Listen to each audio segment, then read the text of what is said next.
Hello and welcome to this edition of Winsskins. I'm Father Jim Korda. Winsskins is a program that features reflections on the lives of the saints and the sacred scriptures, along with a variety of issues and topics, all from a Catholic perspective.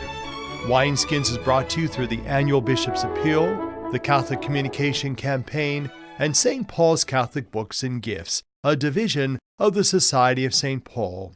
On our program today, I will interview Sister Jerome Corcoran on the 75th anniversary of the Diocese of Youngstown. It is from the television series called Spotlight. We will also hear more information on the life and times of St. Januarius, and today, as the Church celebrates the 24th Sunday in Ordinary Time, we will get a deeper insight into those particular Sunday readings. That and more on Winsskins.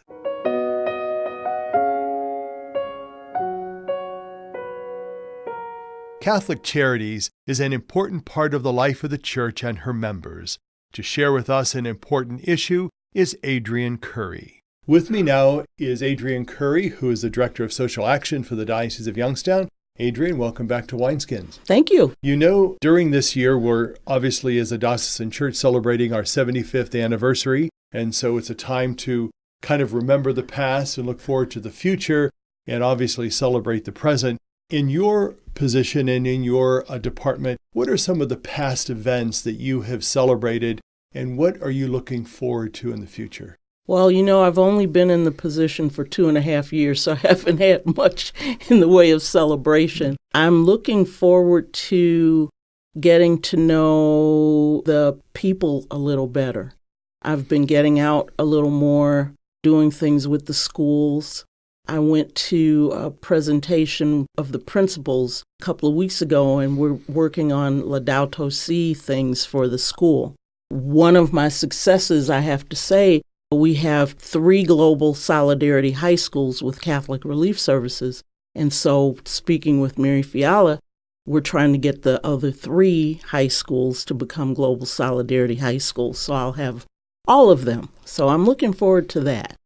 And what about some other important things that in the area of social action in the church that you feel we really need to address?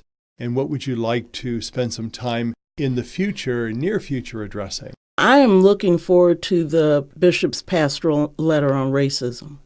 I think we can do a lot with that here in the Diocese of Youngstown. I know the bishop, before he got ill, was saying that we were going to do something with that. It's a big interest for me, so I'm looking forward to reading it and going through the study guide and seeing what can be done.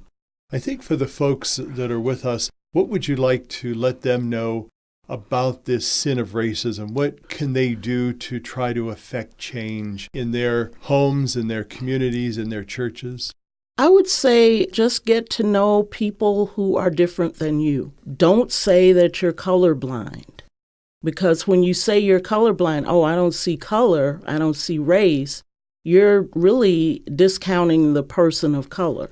So listen, share, and be open to what people tell you, and don't knock what they say.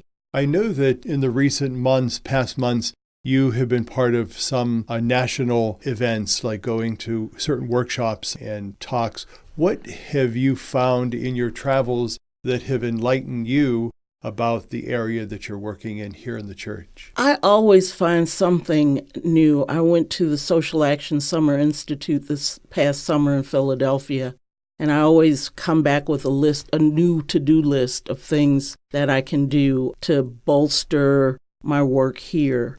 Next month, I'm going to Catholic Charities USA annual meeting, and I'm on the Community of Faith for Advocacy, that group.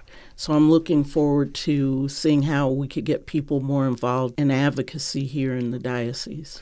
In our final 2 minutes, I know that you and I are on the Lutheran Catholic Covenant Commission. What would be something in recent months that we've talked about that you'd like to share with the folks that are with us concerning ecumenism and interfaith dialogue? I would say just like people need to speak with people who are different than them, who are different races, they need to do the same thing with people of different religions and see that we are one people. And so I look forward to our celebrations that are coming up, especially during this anniversary year.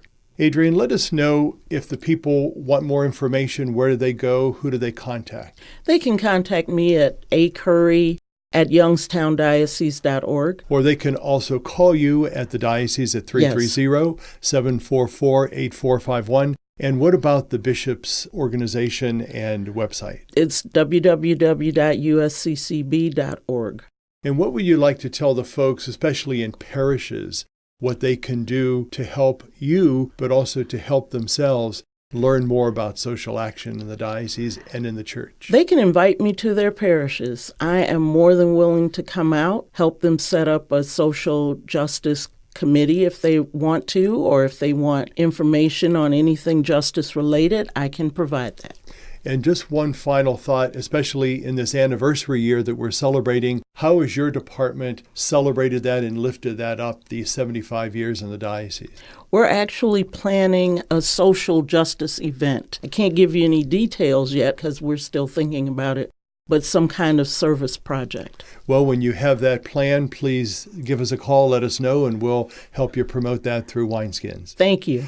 As always, we thank you for your presence here on Winsskins and for sharing the information that you're doing at Social Action in the diocese, but also our prayers are for you and for Catholic Charities in general. Thank you. For Winsskins, I'm Father Jim Korda. St. Januarius was a bishop and martyr of the Church. To tell us more is Ron Puhala. He is from Holy Family Church in Poland. St. Januarius, popularly known as San Gennaro, was martyred with 6 companions near Naples, Italy, sometime around the year 305.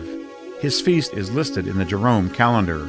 The feast is likewise celebrated in the Eastern churches, although Byzantines celebrate it on April 20th. The most ancient reference to the existence of St. Januarius is in a biography of St. Paulinus of Nola. Describing the death of St. Paulinus, the author says, Paulinus began to ask in a clear voice where his brethren were. One of the priests, thinking that he was referring to his brother bishops who had just celebrated the Eucharist with him in his bedroom, responded, "Your brethren are all here with you." But he answered, "I am speaking of Januarius and Martin of Tours, my brothers in the episcopate, who a little while ago were speaking to me and promising me that I soon would join them." San Gennaro, bishop and martyr, is a special patron of Naples. Connected with this feast is the liquefaction of his blood. 4 times a year, the first Saturday of May, September 19th, the feast, and sometimes on December 16th, the blood liquefies when the reliquary is exposed. There is historical proof of this event since the 13th century. Some popes have attached indulgences to the veneration of the relic. The opening prayer of the Mass is taken from the Gregorian Sacramentary. God our Father, enable us who honor the memory of St. Januarius to share with him the joy of eternal life. The feast serves to remind us of the importance of the office and ministry of a bishop. The excerpt from a sermon of St. Augustine in the Office of Readings contains a significant statement.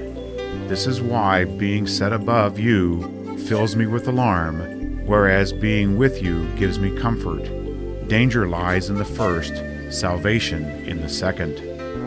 Apart from the seemingly miraculous liquefaction of the blood, the veneration of San Gennaro has a firm foundation because, as we read in Lumen Gentium, we seek from the saints examples in their way of life, fellowship in their communion, and the help of their intercession. This constitutes the relevance of this feast to our day. For Winsskins, I'm Ron Puhala. I'm talking with Sister Jerome Corcoran, and we're celebrating the 75th anniversary of the Diocese of Youngstown. Sister, in your many years as a religious woman, you have come in contact with lots of people over the years. Are there any particular people, priests, religious, that you found significant and inspirational in your life that you'd like to share with us? Yes, there were a good many. I've been here a while, you know. You meet people if you're here a while. Sure. But there were a great many. And with regard to the priests, when I was a child growing up and attending St. Columba's School, and the church was the church then and not yet the cathedral, Monsignor Trainer, and before him, Father Mears, were civic powers. Monsignor Trainer was into civic things as well as doing beautiful church and a beautiful rectory and I think 4 assistant priests and a school that was to be proud of. But Monsignor Trainer was influential in civic matters. A little bit later than that, Monsignor Nash at St. Edward's. He probably had the richest parish in our area. He was very good about having fundraisers for the poor and interested his wealthy people in doing that. He had the whole range of income people too, but he had a great school and also a junior high. He was known to be influential. He was very good to the Italian sisters, the Oblates, when they came, and very interested in helping them get started. Then we have on the south side, Monsignor High, but before him, Father Casey. He was director of education, for instance, and well known and highly thought of. I never knew him, but Monsignor Heinrich carried on his traditions of a solid parish, active ministries, doing something. Monsignor Stepanovich over at St. Peter and Paul's was another power when I was down there. He was very close to his people and to his staff in the school and very informed of everybody's condition and needs, and he was able to get his people to contribute valiantly, like maybe a little more than they could afford. But it's a tribute to him that that church still has some finances to keep it going. That's Monsignor Stepanovich. And we have any number, and of course in Canton there were some too that were outstanding.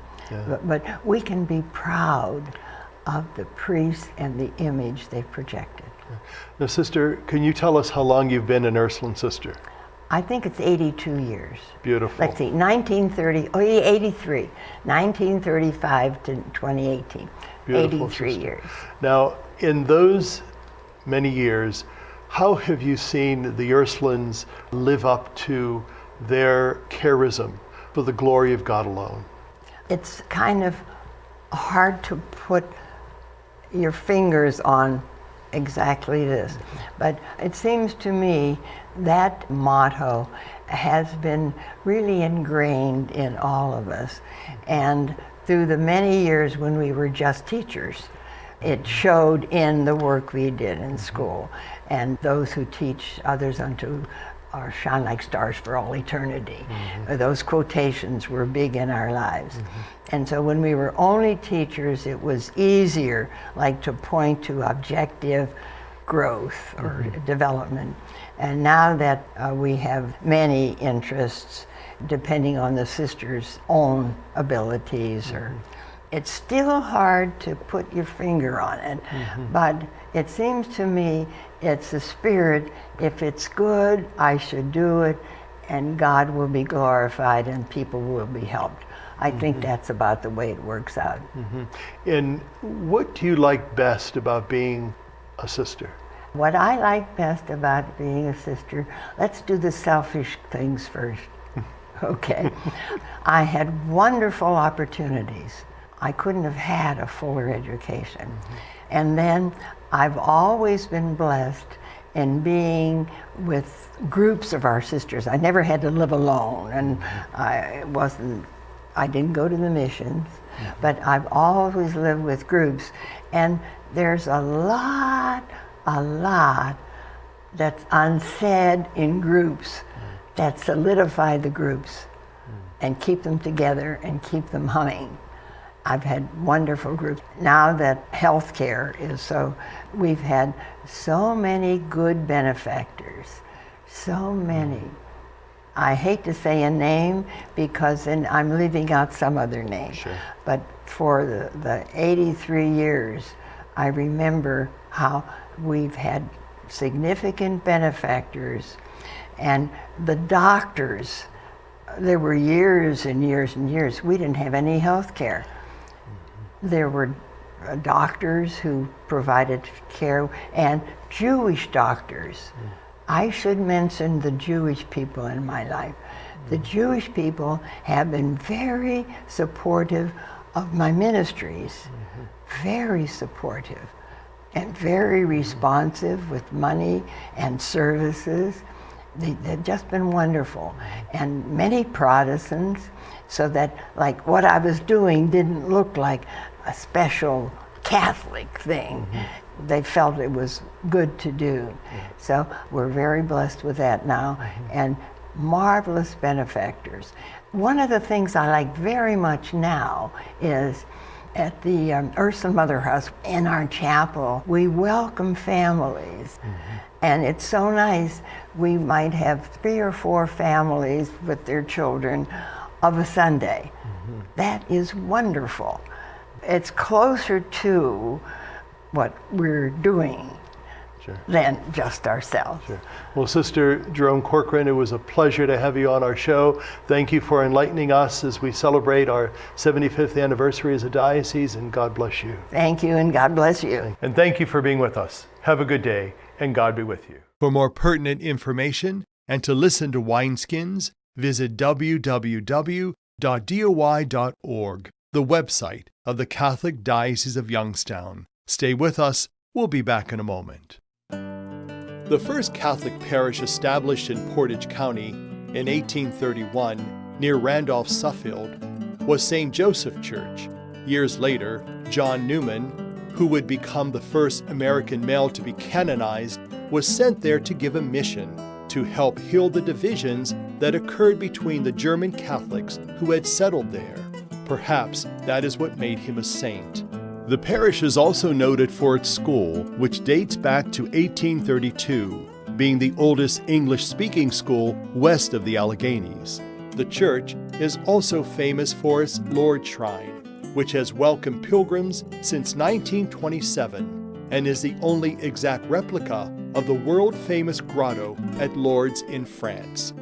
Congratulations, Catholic Diocese, for celebrating 75 years with pride in the past and faith in the future. Church World Service believes that being self-reliant is a joy everyone should share. So around the block or around the world, share the joy. Miles from the first Catholic parish in all of Ohio, in a place called Canton, Catholics gathered in 1817 to celebrate Mass with Father Fenwick. Because of limited building space, the Mass was held outdoors under a huge oak tree. The spot, near the present Church of St. John the Baptist, which was established in 1823 as the second oldest parish in the Diocese of Youngstown. The oak tree grew there until 1906, when it was struck by lightning. To preserve it, the parishioners took the wood and carved a chair out of it, which remains in the church today. In 2012, St. John the Baptist was elevated to a basilica. Congratulations, Catholic Diocese, for celebrating 75 years with pride in the past and faith in the future. Our song today is from the CD called Sing Your Praise. It is by the Daughters of St. Paul.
And now I'll share my reflection on the readings for the 24th Sunday in Ordinary Time.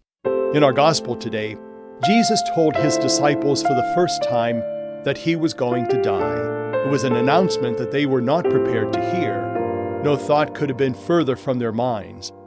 At the very point that they were convinced that Jesus was the long-awaited Redeemer, spoken of by the prophets, he began to teach them that he had to suffer, be rejected by his own people, and be put to death. They weren't ready to hear that, and neither are we. What kind of Redeemer is this who voluntarily commits himself to the cross and calls upon his followers to do the same? That's strange talk for a Savior sent from God. But when you stop to think about it, how else could it be? What other kind of redemption is there for this world?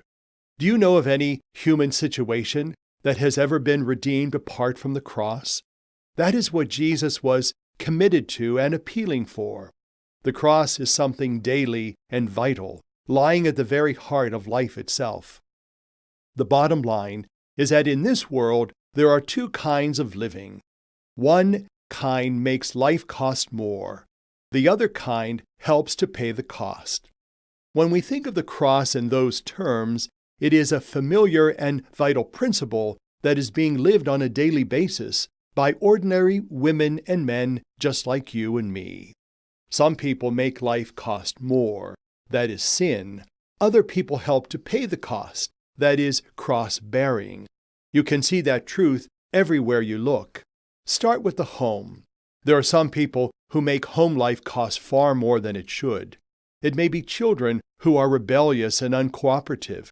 Oftentimes, it's a father who is bad-tempered and moody. It may even be a mother who has formed a habit of complaining and self-pity for so long that her face has forgotten how to smile. Move from the home into the world. There are those who make life cost more, and there are those who help to pay the cost. Look at the church. Some people only use the church. They seldom, if ever, think of it except to baptize their babies, marry their young, and bury their dead. Their chief concern is what the church can do for me. The leaners and the lifters. Anywhere you look in this world, you will find them. It's easy to tell them apart. The leaners approach life with their hands out and their palms up. Their first question is, what's in it for me? The lifters approach life with their sleeves rolled up and tools in their hands. Their first question is, what can I do to help? The cross is more than just an ancient instrument of death. It is an eternal principle of life. Everywhere we look, there are people making life cost more, and there are other people helping to pay the cost. For you and me, there is no middle ground. We're involved whether we like it or not. Our only choice concerns the nature of our involvement. By sin and selfishness, we can increase the price, or by self-denial and service, we can help pay for it. The issue is just that clear. Christ carried his cross for us. Now we have an opportunity to carry our cross for him. For Winsskins, I'm Father Jim Korda. By sin and selfishness, we can increase the price of pain in the world, or by self-denial and service, we can help pay the price for sin and suffering in the world. The issue is just that clear. Christ carried his cross for us. Now we have an opportunity to carry our cross for him. Winsskins is a production of CTNY, the Catholic Telecommunications Network of Youngstown. It is brought to you by the Annual Bishop's Appeal, the Catholic Communication Campaign, and St. Paul's Catholic Books and Gifts. I'm your host, Father Jim Korda, wishing you a beautiful week.